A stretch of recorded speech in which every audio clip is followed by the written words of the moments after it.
The phone call about my sister came on a Thursday morning. The hospital nurse's voice was careful. The way people speak, when the sentence they're about to deliver has already happened. By the time she finished explaining, I was standing in the kitchen with my hand on the counter, staring at the window above the sink. My sister and I had grown up 2 years apart in a narrow house near the river. When we were children, we used to sit on the back steps and guess which clouds would bring rain. Now there would be a funeral on Sunday.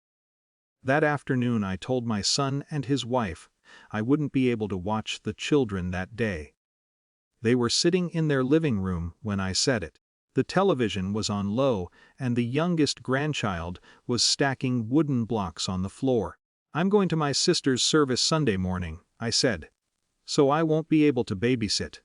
The room went still for a moment. My daughter-in-law, Karen, lowered the phone she had been scrolling through. "You're serious?" she asked. Yes. Her eyebrows pulled together. "But we already told friends we'd be out that afternoon." "I know," I said gently. "But the funeral." Karen's voice rose before I could finish. "So you're choosing a dead person over this family?" The words hung in the air longer than I expected. I looked at my son. He was sitting in the armchair beside the window. His eyes flicked toward Karen and then toward the floor.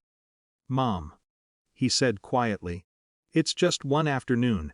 My sister is being buried that morning." Karen stood up. "This is exactly what I mean," she said. "Every time we rely on you, there's something else." I felt something tighten behind my ribs. "I've watched the kids every weekend for 2 years," I said. "That's not the point," she snapped. The conversation moved quickly after that. Karen's voice grew sharper. My son tried once or twice to soften things, but he never actually contradicted her. Eventually I said the same sentence again. "I'm going to the funeral." Karen stared at me for a long moment. "Fine," she said. The next day I came by the house to pick up a sweater I'd left in the hallway closet. The key didn't work. At first I assumed I had grabbed the wrong one. But when I looked closer, the lock itself had been replaced, a small silver deadbolt that hadn't been there before. I stood on the front step for a while, holding the useless key. The street was quiet. Across the road, someone was mowing their lawn. I could hear the distant buzz of the machine and the soft clicking of the sprinkler turning in the yard next door. Eventually I walked back to my car. I didn't call them right away. Instead I sat behind the steering wheel and let the quiet settle. People imagine anger arrives in moments like that. But what came instead was memory. 5 years earlier, my son had been standing in my kitchen with a folder of mortgage paperwork. The bank had approved them for a loan, but the down payment was still short. "Just a little gap," he had said, embarrassed. I had written a check for $23,000 that afternoon. It wasn't something I talked about afterward. Families help each other, at least that's what I believed. I drove home slowly. When I reached my house, I made a single phone call. The attorney who had handled the deposit arrangement answered, after a few rings. He remembered the transaction immediately. "Yes," he said after checking the file. "Your contribution was recorded as a financial interest in the property agreement." I looked out the window at the maple tree in my yard. "So it wasn't considered a gift?" "No," he said. "You asked that it be documented at the time." I had forgotten that detail. Or maybe I had simply stopped thinking about it.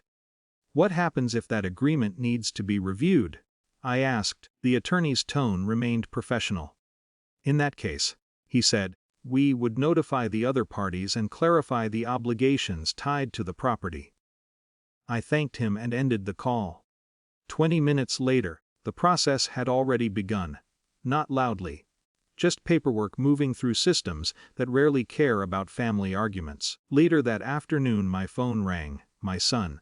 His voice sounded different this time. "Mom," he said, "did you contact the lawyer?" Yes. There was a pause. "Karen just got a notice about the deposit agreement. I thought it would be helpful to clarify things." I said, "You're going to force us out of the house?" That's not what I said. Silence again. Then he asked quietly, "Why now?" I thought about the new lock on the door. "Because I realized something," I said. "What?" "That helping someone doesn't mean disappearing." Another pause stretched between us. "I didn't know Karen changed the locks," he said finally. "I believe you." "What do you want us to do?" The question surprised me. For years I had been the one adjusting, accommodating, smoothing over. Now he was asking. "I'm going to my sister's funeral Sunday," I said. "That's all. For now." He didn't argue. The service took place under gray skies. A soft wind moved through the cemetery trees while the pastor spoke. Afterward, I stood beside my sister's grave and watched the clouds shift slowly overhead. We used to sit on those back steps as children, guessing which clouds would bring rain. Sometimes we were wrong, sometimes we weren't. When I returned home that evening, there was a message waiting on my phone. From my son. It was shorter than the arguments earlier that week. "We should talk." I set the phone down on the kitchen table. For the first time in a long while, the house felt completely still. And strangely enough, that stillness felt like the beginning of something honest.